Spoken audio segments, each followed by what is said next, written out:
is coming. I am convinced. Now I must convince the others. We have seen the longer winters. We have felt the limits of the sharing. Our planet is changing. We must change with it. We must leave the forest. Start again. Explore and reach out. We must find new ways. Adapt. Learn. For if not, we will perish. And that will not happen while I wear the crown.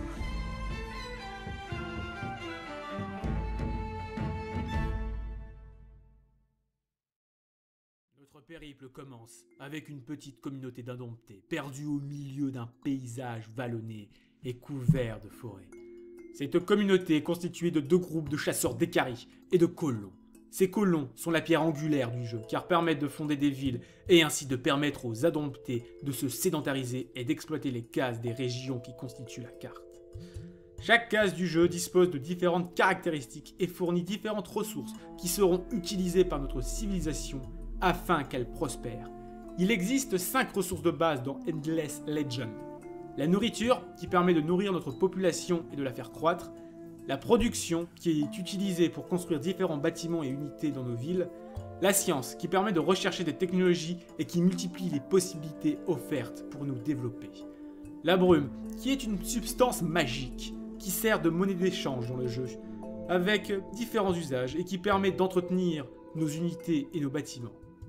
L'influence, qui permet de changer les habitudes de notre peuple, ainsi que d'influencer les autres races qui parcourent Ria. Notre premier objectif est de fonder notre colonie dans un endroit propice pour son développement. Le lieu de la colonie est particulièrement important car la ville va s'accaparer les ressources de base situées sur les cases adjacentes au site de construction. Allons donc analyser notre environnement. Ce dernier est constitué de 4 types de terrains de base, qui sont respectivement 2 terrains plats et 2 types de forêts.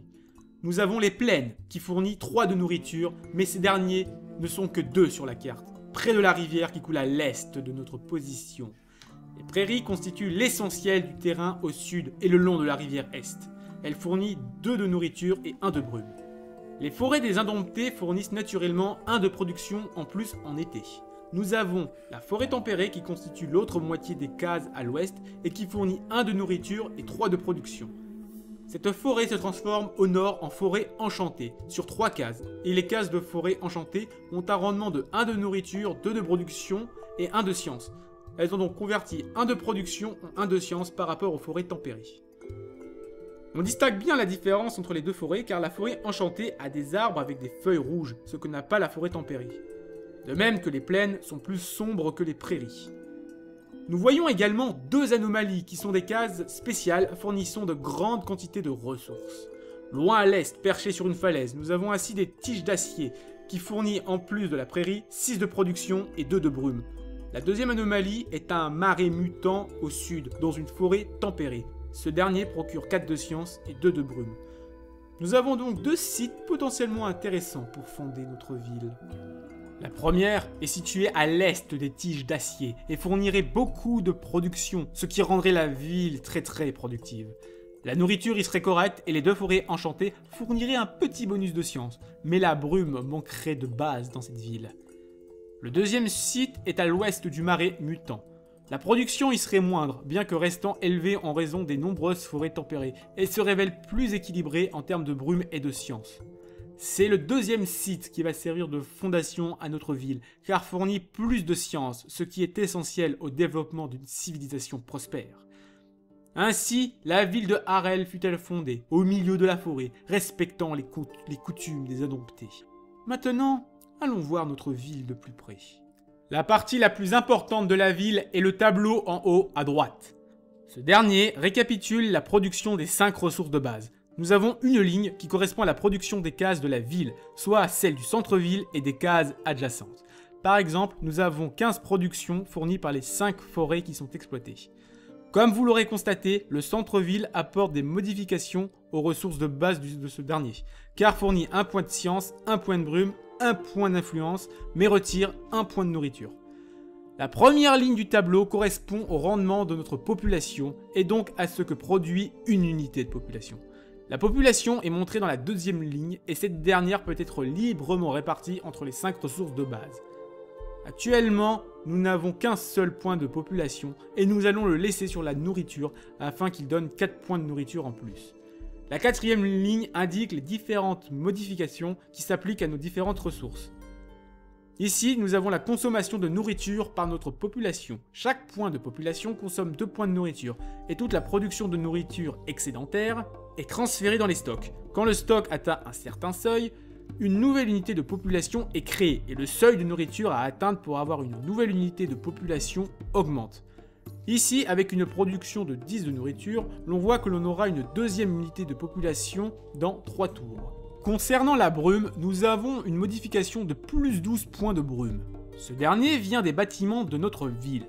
En effet, en tant que capitale de notre civilisation, Harel a de base 2 bâtiments de construits. Le premier est l'hôtel de ville qui fournit les rendements de nos points de population, mais qui coûte 10 points de brume en entretien. D'où le 10 brume qui correspond aux frais de la ville. Ce bâtiment est automatiquement construit dans toutes nos villes. Le deuxième bâtiment est unique à la première ville, il s'agit de notre palais, qui, en plus de fournir des bonus défensifs, procure également 22 points de brume, ce qui soustrait aux 10 points de brume pour l'entretien de l'hôtel de ville, fournit bien 12 unités de brume.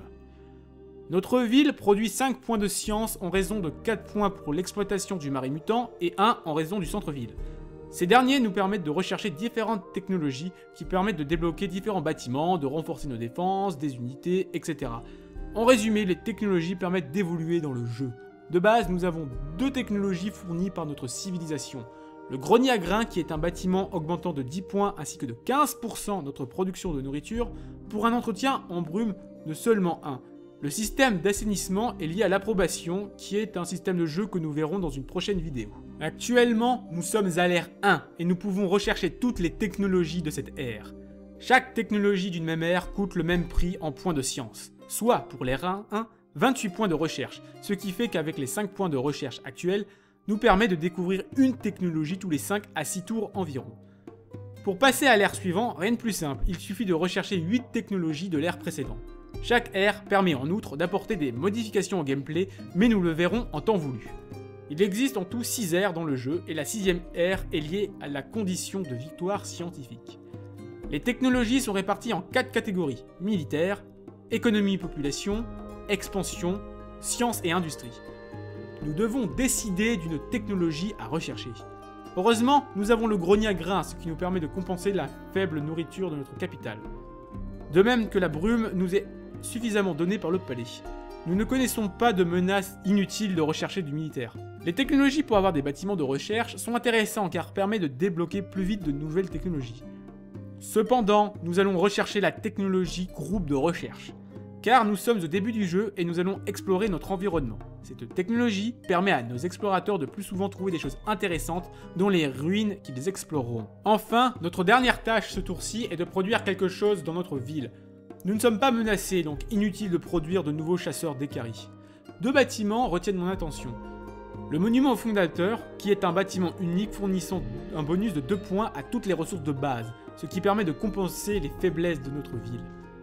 Comme vu précédemment, nous avons aussi débloqué le grenier à grains. Notre ville a besoin de se développer et d'avoir plus de populations qui pourront être affectées à la production des différentes ressources, en plus d'être utilisées pour permettre à la ville de s'étendre et sont nécessaires à la production de futurs colons. Nous allons donc produire un grenier à grains. Ce dernier coûte 75 de production, ce qui, avec nos 15 de production actuelles, prendra 5 tours à être produit. Voilà, les premières décisions sont prises, il ne nous reste plus qu'à passer notre tour et à commencer l'exploration du monde d'Auriga.